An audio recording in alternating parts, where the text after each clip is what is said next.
Antes de empezar el video, me gustaría invitarte a que hagas clic en la campana de notificación de mi canal. Esta te avisará cuando suba contenido nuevo. Sé el primero en verlo. Gracias. Aparentemente hubo una vez una ciudad en el norte de Suecia llamada Corona, pero de alguna manera todos nos hemos olvidado de ella. Soy un oficial de policía que trabaja en Kalix, un municipio cercano a donde se supone que estuvo la ciudad perdida de Corona. En ese lugar no hay señales de la ciudad, solo un bosque denso, pero ciertos detalles relacionados con mi propia familia me dan la certeza de que este lugar era real. Sin embargo, el mundo entero simplemente se olvidó de ello. No puedo imaginar cómo ni por qué, pero es la única conclusión a la que he podido llegar. Para mí, todo esto comenzó cuando dos recolectores de arándanos rumanos entraron en mi pequeña oficina para informar algo que habían encontrado en lo profundo del denso bosque. Ellos no sabían suficiente sueco o inglés para explicar exactamente qué era lo que habían encontrado, pero inmediatamente tuve claro que los había aterrorizado por completo. Por lo que entendí, parecía involucrar un cadáver humano.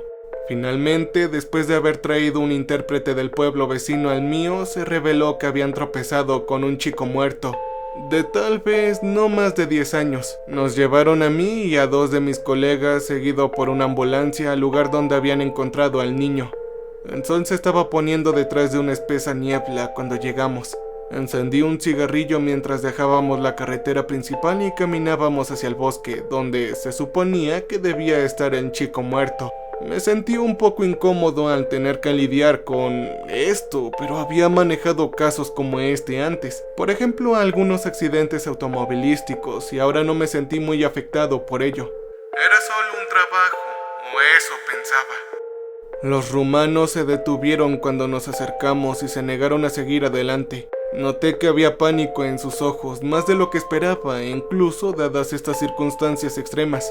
Uno de mis colegas se quedó con ellos mientras el resto de nosotros continuamos. Pronto nos encontramos con una enorme roca que había sido colocada allí por la capa de hielo que cubría Europa durante la edad de hielo. Mi colega lo rodeó y unos momentos después regresó corriendo, pálido, como si hubiera visto al diablo en persona. Él se inclinó y vomitó justo enfrente de mí. Está en el otro lado. ¡Carajo!, dijo. No le hice ninguna pregunta, solo procedí a comprobarlo por mí mismo con los médicos siguiéndome. Lo que encontramos al otro lado de la roca no fue natural.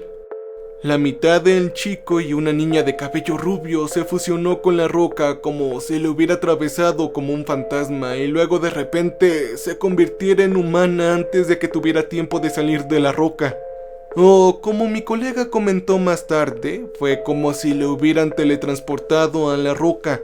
La mirada triste y muerta de la niña hacia el bosque parecía contar la historia de una tragedia desconocida para los vivos. Los médicos rápidamente se apartaron de sus ojos en silencio, horrorizados por el destino que debió haber sufrido. Pero yo no pude apartar la mirada. Nunca he sido un hombre religioso, pero esta experiencia me hizo dudar de todo lo que había creído antes. Y no me refiero solo a la forma extraña en que la pobre niña perdió la vida medio envuelta en la roca. Había algo más en la niña también. Algo que me hizo sentir completamente vacío por dentro, como si me hubieran arrancado un pedazo de mi propia alma, dejando un agujero vacío en mi corazón, que rápidamente se llenó con un dolor que nunca antes había sentido.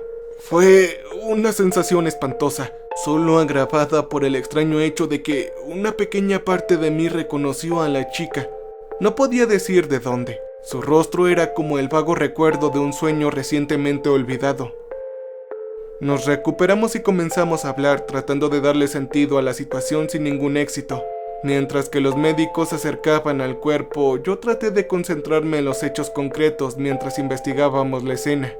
La chica vestía una chaqueta rosa. En uno de los bolsillos encontramos una flor de aspecto extraño.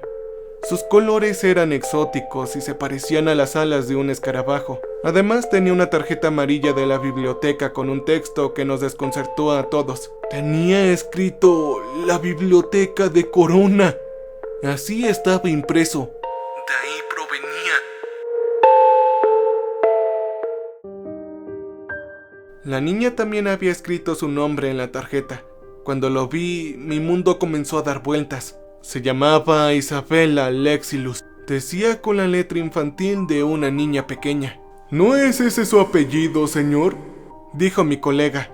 Pero eso es imposible. No sabía qué decir o pensar. Bueno, ¿usted la reconoce? Yo... No, nunca la había visto antes en mi vida. Esto debe ser sin duda alguna una coincidencia, ¿sabes? Esto parece ser algo extraño, señor. Yo no respondí ante ello. También hay algo allá abajo en el suelo, dijo uno de los médicos. Sobre el musgo manchado de sangre debajo de la chica había un cuaderno. Debió haberse caído de la mano que colgaba flácida sobre el libro. Lo recogí y la abrí. Las páginas estaban cubiertas con texto pequeño escrito con letra diferente a la de la chica. Señor, dijo uno de los médicos, tendremos que traer algunas herramientas para cortarla y sacarla. Sí, está bien, dije distraídamente mirando a aquel cuaderno. Oh, y una cosa más, dijo el médico. Guardé el libro en la bolsa de plástico para pruebas. ¿Qué?, dije. Hay demasiada sangre. El médico señaló al suelo.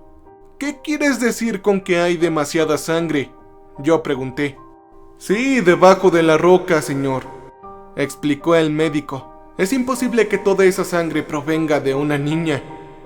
Tuve un momento de silencio y luego dije, tendremos que volver aquí con mejores herramientas, ¿de acuerdo? Un día después retiramos con éxito la parte superior del cuerpo de la niña y la llevamos a la morgue donde fue examinada. También intentamos levantar la roca con la ayuda de una grúa, pero esta no se movió. En cambio, cavamos un hoyo debajo, pero no encontramos partes nuevas del cuerpo. Todo lo que podíamos hacer este día fue tomar muestras de la mayor cantidad de sangre posible. Durante el examen del cuerpo, yo leí el cuaderno. Contenía la historia de la ciudad de Corona. Yo estaba convencido de que era ficción. Una historia desquiciada escrita por el hombre que pensé que debía haber matado a la chica. Pero eso fue hasta hace unas semanas, cuando el laboratorio forense me llamó. Todavía me cuesta creerlo, pero me dijeron que había otra manera. Habían probado el ADN de la niña y lo habían comparado con el mío por su apellido. Sí, fue idea mía, ya que no quería que nadie sospechara nada. No pensamos que revelaría nada en absoluto, pero lo hizo. La niña de apenas 10 años, Isabella, era mi hija. Estaba seguro de que no era posible esto. 10 años antes vivía con mi ex esposa y nunca le engañé, y ciertamente yo no tuve hijos con ella. Estuvimos juntos durante 5 años más, así que hubiera sabido si ella hubiera tenido un bebé durante este tiempo. Y sin embargo, la prueba no tenía nada de malo. A continuación les diré una transcripción del cuaderno. Lo he grabado aquí con la esperanza de que alguien recuerde la ciudad de Corona o alguien que podría haber vivido en ella. Por favor, contáctame si tienes alguna información. Esto es lo que había dentro de aquellas hojas. Hola, mi nombre es Henry Frederickson. Hace 5 años yo era una persona diferente. Entonces yo era más joven, más apuesto, no solo en el sentido ordinario, sino también en espíritu. Había alegría en mi vida y tenía esperanzas y sueños.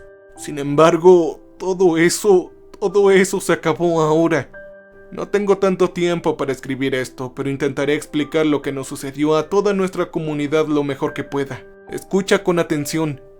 El evento, como hemos venido a llamarlo, ocurrió el 9 de julio del 2013. Solo estaba visitando Corona durante el día para llevar a mi sobrina Isabella a la gran inauguración de The Red Group, el nuevo parque de diversiones de la ciudad. Se suponía que era el más grande de Suecia e Isabella había rogado a sus padres que fueran a la gran inauguración, pero ninguno de ellos había podido hacerlo debido al trabajo. Entonces ellos me llamaron y me pidieron que lo hiciera por ellos. Yo era su persona a quien acudir cuando necesitaban ayuda con Isabella. La única en la que confiaban, debo decir. ¿Cómo desearía ahora que ese no hubiera sido el caso, considerando lo que sucedió a continuación? Ese día llegamos bastante temprano, unas horas antes de la inauguración. Esto para no hacer cola todo el día para entrar. El clima era asombroso. Había llovido temprano en la mañana, así que estuvimos un poco preocupados, pero cuando llegamos a la ciudad no había ni una nube a la vista. Isabela no podía dejar de hablar de lo mucho que nos divertiríamos y me conmovió el corazón verla tan feliz. Nos tomó un poco más de lo esperado llegar al parque de diversiones, ya que una de las calles principales había sido cerrada por un desfile militar. Esto no nos molestó en absoluto, más bien aumentó la sensación de celebración en el aire. Para evitar el desfile tuvimos que tomar un autobús hasta el centro de la ciudad, la Plaza Freya, y desde ahí tuvimos que tomar el metro hasta el grupo empresarial Yellow Neutral. Estos eran los rascacielos más altos de Suecia. Ahí nos fue posible caminar hasta el parque de diversiones ya mencionado. Había gente por todas partes. Resultó que muchos de ellos habían tomado un ferry río abajo que yo no conocía. Esto significaba que teníamos que hacer cola después de todo. Pero a Isabela no le importaba, pero sabía que pronto tendría hambre y me preocupaba que eso arruinara su estado de ánimo. Afortunadamente había un hombre que vendía perros calientes en un carrito que estaba empujado por la línea. Compré un hot dog y un refresco para Isabela. A sus padres no les gustaba mucho cuando yo le compraba comida chatarra, pero en un día como este pensé que lo entenderían. El hombre también vendía globos rojos a los chicos. Isabela dijo que quería uno. Traté de decirle que tendría que cargarlo todo el día y que habrían más globos dentro del parque de diversiones, pero ella no quiso escuchar. A regañadientes también yo le compré un globo. En este punto nadie sabía que toda su vida estaba a punto de cambiar en cuestión de minutos. Isabela soltó accidentalmente el globo. Temí que la entristeciera, pero no pareció molestarla mucho. Observamos el globo mientras se elevaba en el aire y se alejaba. Pronto no fue más que un punto rojo contra el vasto azul cielo. Luego, de repente, desapareció. ¿A dónde se fue, tío?, dijo Isabela. Yo no pude explicarlo, simplemente había desaparecido. No lo sé, sobrina, quizás estalló en el aire. Pero algo, un sentimiento incómodo que no podía racionalizar me hizo dudar de eso. Luego, unos minutos después, vinieron fuertes vientos de todas las direcciones. Llevaba un olor que me recordó a algo podrido. ¡Ew!, dijo Isabela mientras su largo cabello blanco ondeaba en el viento. ¿Qué rayos es ese mal olor? Sostuve su mano con fuerza y dije, no, yo no lo sé. La gente miró a su alrededor confundida y sus voces alegres se volvieron preocupadas. Algo estaba pasando, pero nadie sabía qué era. De repente, las sirenas resonaban en la distancia, aparentemente provenientes del grupo empresarial. ¡Oh, Dios mío!, dijo una mujer y señaló hacia los rascacielos. La parte superior del edificio se ha ido. No era tan fácil de ver, pero sí tenía razón. La parte superior del edificio más alto había desaparecido como si lo hubieran cortado con un cuchillo. Isabela era demasiado baja para verlo, pero se dio cuenta de que algo no estaba bien en las caras de todos y ella misma se preocupó. Isabela, creo que tenemos que salir de aquí, dije actuando completamente por instinto.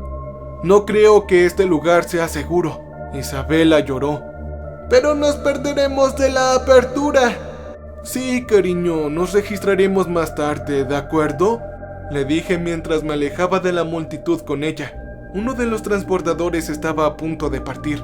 Rápidamente subimos a bordo. Algunas de las personas se unieron a nosotros, pero la mayoría de la gente se quedó atrás con la esperanza de que todo se solucionara. Isabela lloró desconsolablemente, pero no estaba enojada. Mientras el ferry se alejaba lentamente del paseo junto al río, estalló una conmoción de algún tipo entre la multitud que regresaba a tierra.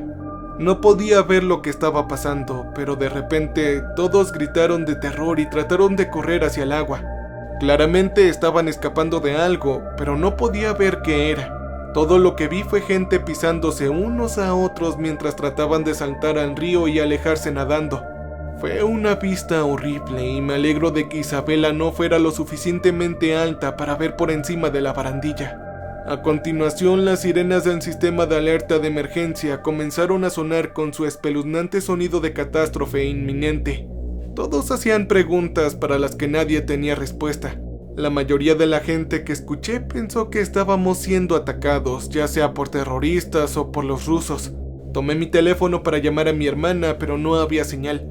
Intenté con el teléfono de Isabela, también sin suerte. Pronto descubrí que nadie tenía ninguna señal. A los lados del río que atravesaba la ciudad, la gente trataba de mirar por sus ventanas tratando de vislumbrar lo que estaba pasando, pero lo único que podían ver que estaba fuera de lo común era el edificio aislado Yellow Cluster Empresarial. «¡Mira, tío!», dijo Isabela y señaló al cielo. «Yo nunca antes había visto un pájaro tan grande». Una enorme criatura parecida a un pájaro se elevó por encima de nosotros. Estaba completamente oscuro. Aunque era imposible decirlo con certeza, parecía estar tan confundido acerca de vernos como nosotros lo veíamos. Rodeó el centro de la ciudad unas cuantas veces y luego voló de nuevo. La vista del pájaro gigante, o lo que sea que realmente fuera, convirtió nuestra ansiosa confusión en terror. Todavía no sabíamos qué había sucedido, pero ahora sabíamos que no tenía nada que ver con terroristas o alguna potencia extranjera.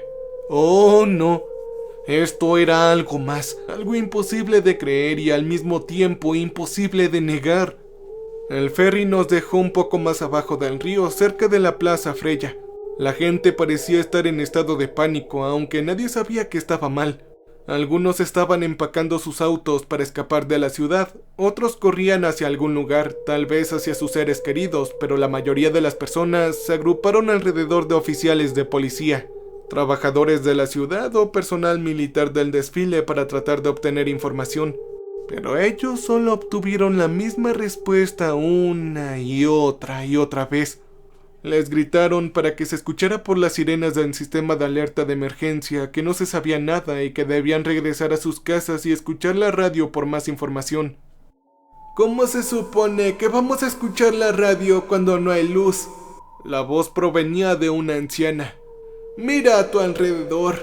No sean imbéciles, no hay energía. Efectivamente, la anciana tenía razón. Vayan a casa, cierren las ventanas y esperen a que vuelva la luz, dijo un policía. No sabemos qué está pasando, pero lo más seguro es seguir el procedimiento. Él fue interrumpido por algo que sucedía a unos metros de distancia.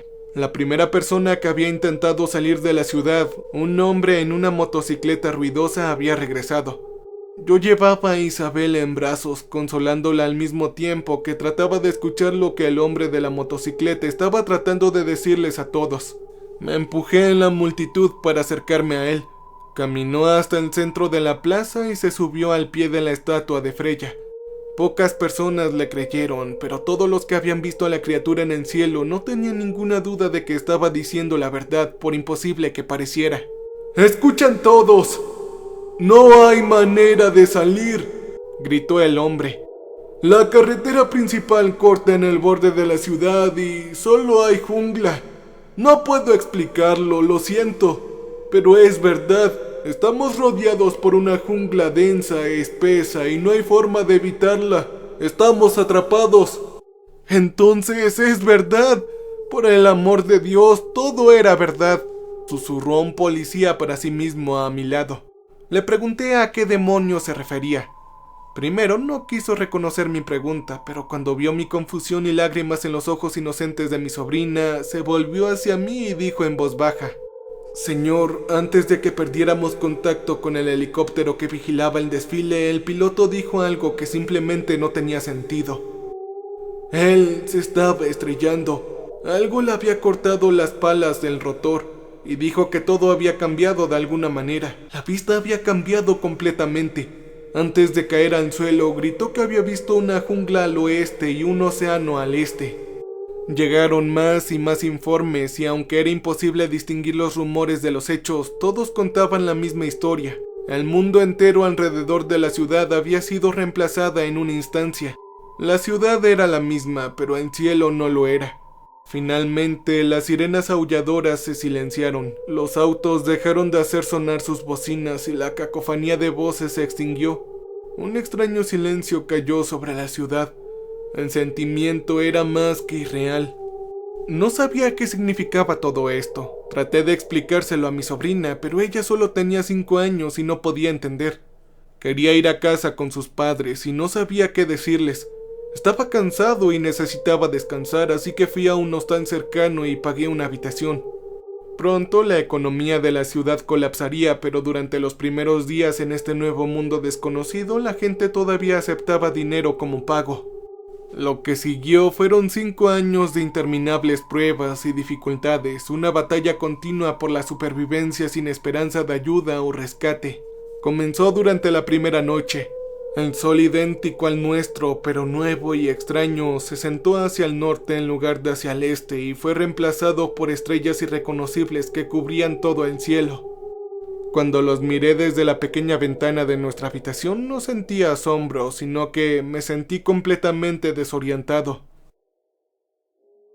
El sentimiento más extraño durante estos años debió haber sido la paradójica sensación de familiaridad en las calles mezcladas con la conciencia del total desplazamiento.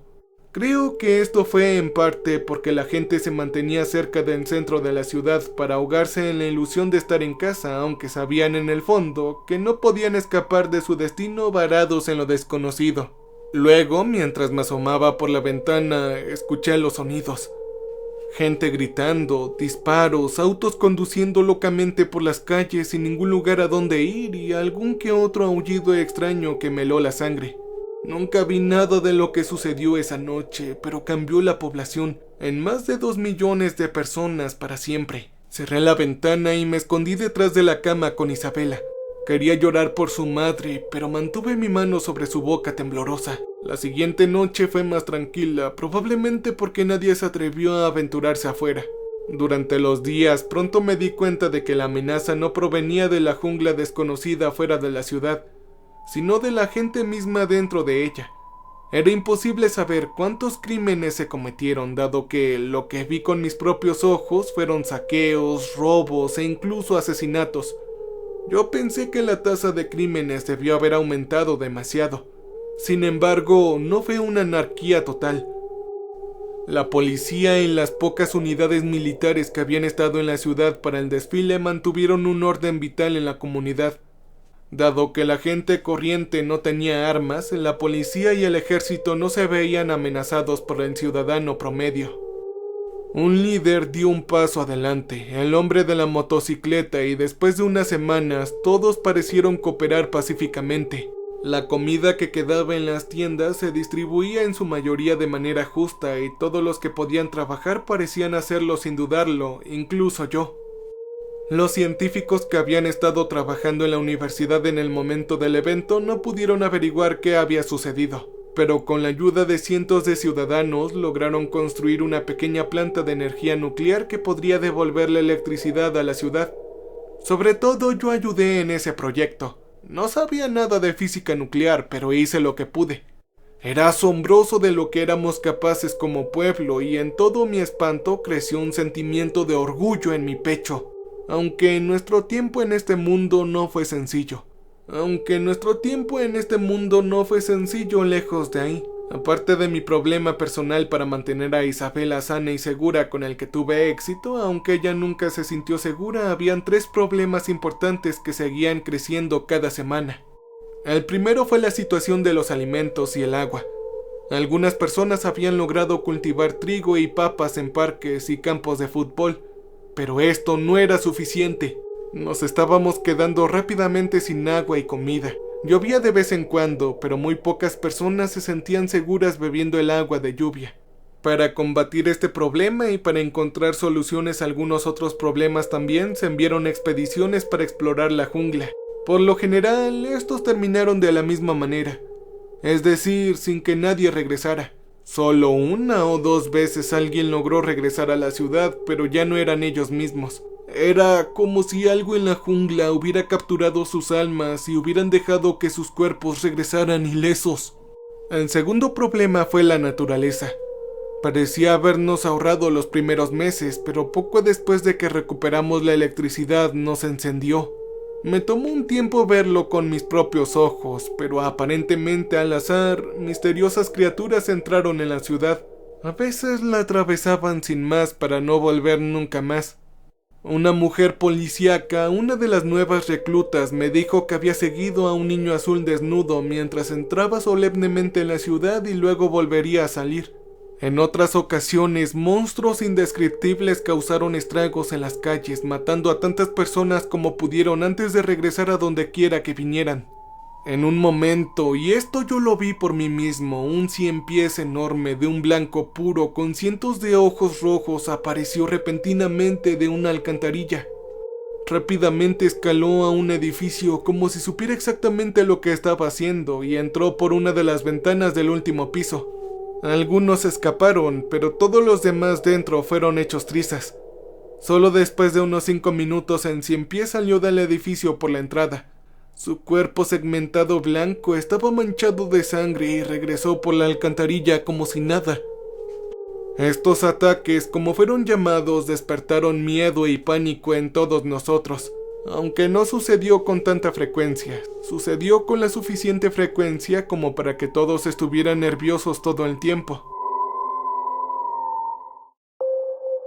El tercer problema tampoco se notó hasta más tarde. Fue un problema de salud. No hubo un patrón sobre quién se vio afectado o no, pero algunas personas, probablemente no más del 1%, se enfermaron. Comenzó como una fiebre común y progresó lentamente con mutaciones de pesadilla que golpeaban aleatoriamente el cuerpo. La mayoría de estas mutaciones dejaron a las víctimas discapacitadas y desfiguradas, pero a veces, muy raramente, las víctimas desarrollaron propiedades que aparentemente eran beneficiosas para ellas. El caso más extraño de esto que vi fue el de una niña a la que le creció un tercer ojo en el medio de la frente. El iris del nuevo ojo brillaba con colores asombrosos y la niña afirmó que podía usar el ojo para ver las emociones de otras personas. Le llamaba el tercer ojo. Al comienzo de la crisis de salud, los enfermos eran maltratados, como si fueran monstruos en la jungla. Este tratamiento solo empeoró cuando se reveló que las criaturas del exterior nunca atacaron a los enfermos. En un momento, una turba se reunió en la plaza de Freya y se dispuso a perseguir a los enfermos fuera de la ciudad. Afortunadamente, esto fue detenido por los militares. Al final, sin embargo, los enfermos fueron enviados a la jungla, aunque no para ser sacrificados, sino para hacer uso de su inmunidad a la naturaleza de este mundo. Esto se convirtió en un gran éxito que finalmente resolvió el problema del agua y la comida. Ellos podían aventurarse y explorar los alrededores y regresar con frutas comestibles, verduras y pequeños animales parecidos a los mamíferos que cazaban. Este fue un punto de inflexión para nosotros y luego la suerte golpeó de nuevo. Todos los intentos de pesca habían fracasado hasta ahora, pero de repente habían peces por todas partes en el río. Rápidamente nos enteramos de que había diferentes periodos en los que el pez estaba en el mar o cerca de la tierra. Sin embargo, tan pronto como se acercaron a la tierra, misteriosas tormentas eléctricas de color púrpura que duraron semanas atormentaron la ciudad. Y sin embargo, nosotros sobrevivimos. Mucha gente no lo hizo, por supuesto, pero la vida era posible. Al final, nuestra comunidad prevaleció. Durante los 5 años que siguieron no hubo tantas catástrofes y nuestro enfoque en la supervivencia mantuvo alejados la mayor parte de nuestros pensamientos sobre el hogar. Incluso Isabela pensaba cada vez menos en sus padres a medida que crecía. Con el tiempo la mayoría de la gente se acostumbró a la extraña situación con la que se había encontrado en julio del 2013. Mucha gente se suicidó, sí, pero la gran mayoría de la gente eligió vivir en esta tierra desconocida. Un planeta que probablemente ya no era la Tierra. Sin embargo, 2 eventos cambiaron las cosas. Primero fue lo que sucedió con una expedición planificada en el mar. Cientos de personas, en su mayoría hombres, decidieron adentrarse en el océano con uno de los cruceros de lujo amarrados junto a la ciudad. Esta iba a ser una gran aventura, y quizás una forma de encontrar algunas respuestas de a dónde habíamos terminado. Nos inspiró a todos. Miles de personas, Isabela y yo incluidos, se habían reunido para observar cómo el enorme barco zarpaba lentamente. Todo se sintió similar a ese día 5 años antes, cuando esperábamos a que abriera el parque de diversiones. Todos miramos el horizonte mientras el barco llamado Esperanza se convertía en un pequeño punto contra el sol poniente.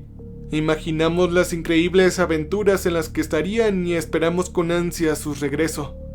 Pero entonces algo que debió ser más grande que todo lo que habíamos visto hasta ahora salió del agua y se tragó a Esperanza entero. Algunas personas gritaron y otras lloraron. Este fue un duro golpe para la ciudad. El solo hecho de saber que un ser así, tan gigante, con el poder de comerse todo un crucero de lujo de un bocado, podría existir, privó a muchas personas de su esperanza del futuro. Este fue un duro golpe para la ciudad. El solo hecho de saber que un ser así tan gigante, con el poder de comerse todo un crucero de lujo en un bocado, podría existir, privó a muchas personas de sus esperanzas de un futuro.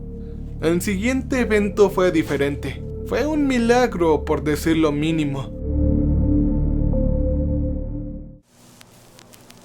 Ocurrió solo un mes después de la destrucción de Esperanza. Un guardia militar, un joven que solo tenía 15 años en el momento de nuestra desaparición de la Tierra, descubrió que cuando se encontraba en cierto lugar en la plaza de Freya, podía sintonizar una estación de radio específica de nuestro viejo mundo. El nombre de la estación era Synthwave Mix y dedicó la mayor parte de su transmisión a ese tipo de música. La esperanza regresó de inmediato, pero esta vez la esperanza era diferente a la que habíamos estado construyendo dentro de nosotros durante 5 años. Esta era la esperanza de volver a ver a nuestros seres queridos. La esperanza de volver a casa. La gente de la universidad investigó el área para tratar de determinar de dónde provenían las señales de radio. Ellos no tuvieron mucho éxito, pero pronto se dieron cuenta de que emanaban del suelo debajo de la Plaza Freya. Mientras los científicos investigaban el área, la gente común se presentó en masa. Todos tenían radios de diferentes tipos, como niños que llevaban animales de peluche para sentirse seguros, con la esperanza de sintonizar aquella señal de la Tierra y saborear su hogar perdido. Por supuesto, el área de donde se podía escuchar la estación de radio era demasiado pequeña y la policía tuvo que ahuyentar a todos para darle a los científicos el espacio que necesitaban. Sin embargo, unos días después, los científicos colocaron un juego de parlantes grandes al pie de la estatua de Freya y los conectaron al receptor que estaban usando para escuchar la estación de radio. Día y noche la música sintética relajada, algo melancólica, sonaba sin parar en toda la ciudad. La gente se congregó alrededor de la estatua e incluso desafiaron los peligros de la noche. Inminentemente esto se convirtió en la nueva tradición de nuestra ciudad. Terminar el día yendo a la estatua y sentándonos a su alrededor como en oración se convirtió en nuestra peregrinación. No fue exactamente la música lo que atrajo a la gente de la plaza, sino su origen. Aún así, las melodías electrónicas pronto se convirtieron en un símbolo de todas nuestras esperanzas y deseos. De vez en cuando la gente se levantaba y bailaba, a veces llorando de alegría agridulce difícil de explicar y otras veces de pena. Aunque lo que nos hizo callar y concentrarnos por completo fue cuando los anfitriones dijeron algo. Por lo general solo hablaban de música que estaban transmitiendo sin saber que una ciudad entera estaba llena de gente que los escuchaba casi religiosamente, pero en raras ocasiones hablaban del mundo exterior. En esos momentos se sintió como si nuestros corazones se detuvieran colectivamente en anticipación. ¿Acaso dirían algo sobre nosotros? ¿Sobre sus esfuerzos por averiguar dónde habíamos ido y cómo nos traerían de regreso? Sin embargo, nunca hubo noticias sobre nosotros, como si se hubieran olvidado de todas aquellas personas que habían vivido en esta ciudad. O tal vez como si no supieran nada de nosotros.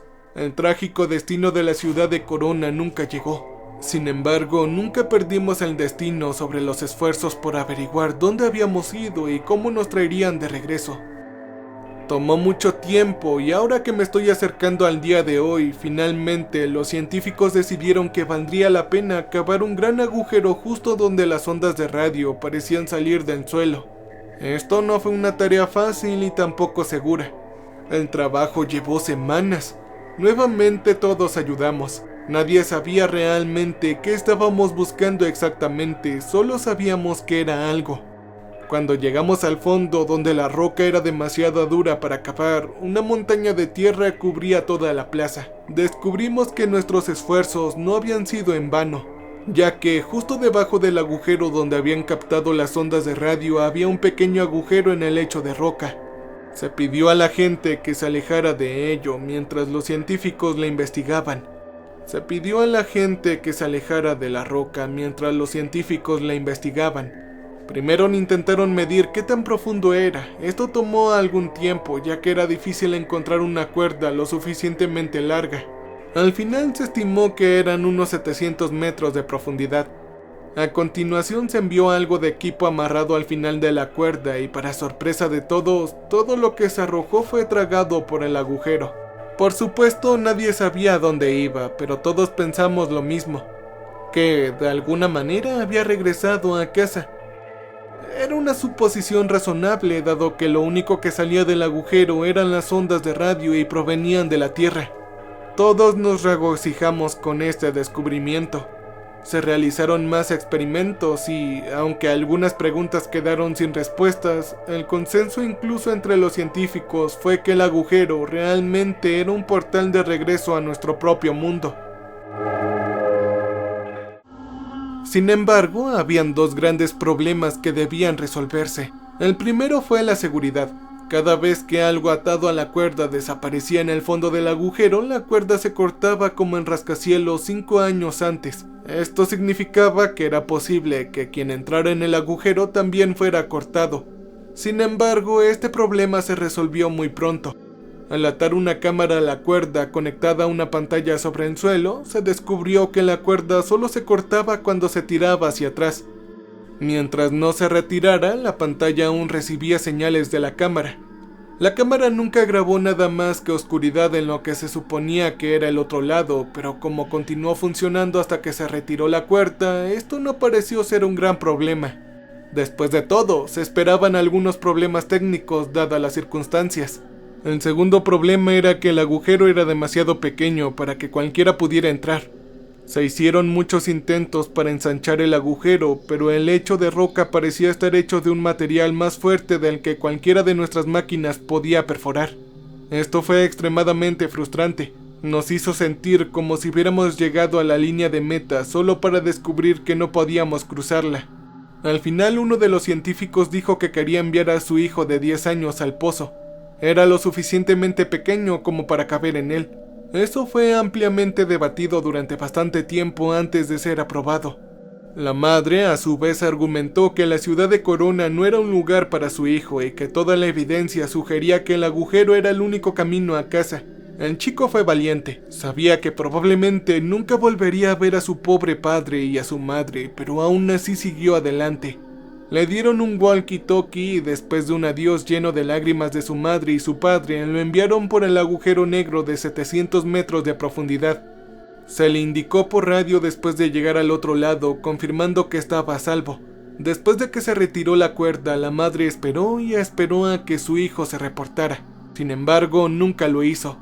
Durante semanas, la madre se sentó al borde del agujero bajo un calor despiadado y una lluvia torrencial llamando a su hijo una y otra vez con su walkie-talkie. Nadie sabía qué había salido mal, si es que había algo malo. Dado que no se habían captado otras ondas de radio que no fueran la señal de la Tierra, era posible que otras ondas de radio simplemente no pudieran entrar en nuestro mundo por alguna razón, aún. Sin embargo, esto no cambió la mente de la gente. El agujero representaba la única esperanza verdadera que habíamos sentido en años, y dadas todas las cosas horribles de nuestro mundo que podrían destruirnos en cualquier momento con la misma facilidad con la que es apagar una vela, el pequeño riesgo de atravesar el agujero parecía más que aceptable. El agujero estaba custodiado por la policía, pero la mayoría de la policía compartía la opinión colectiva de la ciudad de que el agujero era la única salida, no para los adultos, sino para nuestros hijos. Y ahora estoy sentado aquí en la habitación por la que pagué hace 5 años escribiendo esto. Durante las últimas semanas, muchos padres han estado enviando a sus hijos al hoyo por la noche. Este mundo realmente no es un lugar para ellos. Aunque bien podrían sobrevivir, se merecen algo mejor. Por eso, como muchos otros, he decidido enviar a Isabela a casa. Cuando se lo conté, me miró con una felicidad en sus ojos que no había visto desde que fuimos transportados a este mundo espantoso y olvidado de Dios. He estado escribiendo esto todo el día. Es mi testimonio de lo que sucedió a Corona. Le daré este cuaderno a Isabela. Estoy seguro de que podrá dárselo a su padre. De alguna manera, sé en mi corazón que encontrará el camino a casa con sus padres. Pronto oscurecerá aquí y llevaré a Isabela a la Plaza Freya por última vez. Lamento que haya tardado tanto, pero la humanidad debe enterarse de la verdad.